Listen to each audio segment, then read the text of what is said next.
اسی طرح قرآن کی محافل اور اس کی مجالس بھی اپنی ایک سند رکھتے ہیں۔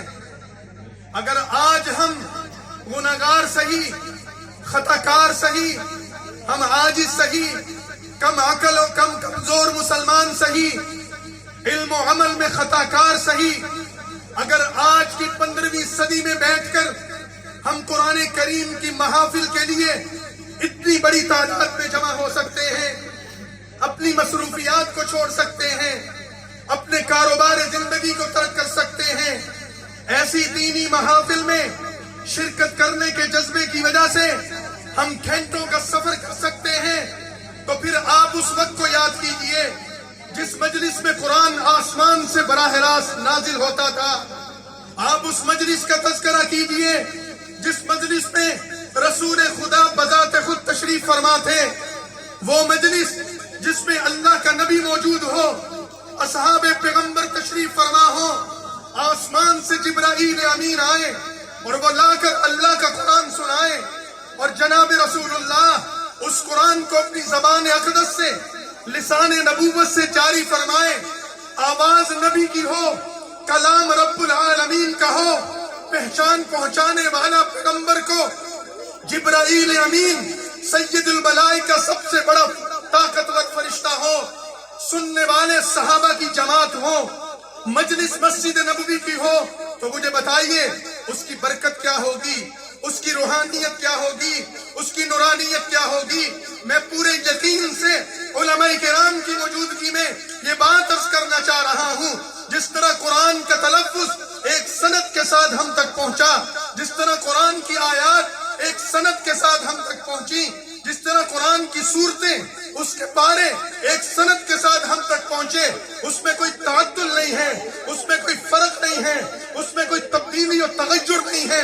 خدا کی قسم اس مجلس کی سند بھی ہمیں رسول اللہ تک پہنچاتی ہے، اور یہ سند بھی ہمیں حاصل ہے۔ اگر آج ہم نے اس مجلس میں قرآن سنا، یہ مجلس اسی طرح کی نورانی اور بابرکت مجلس ہے جیسے کبھی صحابہ رسول اللہ سے قرآن سنا کرتے تھے۔ ماشاءاللہ ماشاءاللہ، نعرہ تکبیر، شان رسالت، جمعیت علماء اسلام، محترم حافظ نصیر احرار صاحب، ماشاءاللہ۔ تو قرآن عظیم کی یہ محافل و مجالس، ان کو معمولی نہ سمجھا جائے، یہ ہماری تہذیب ہے، یہ ہماری ثقافت ہے، یہ ہمارا ورثہ ہے۔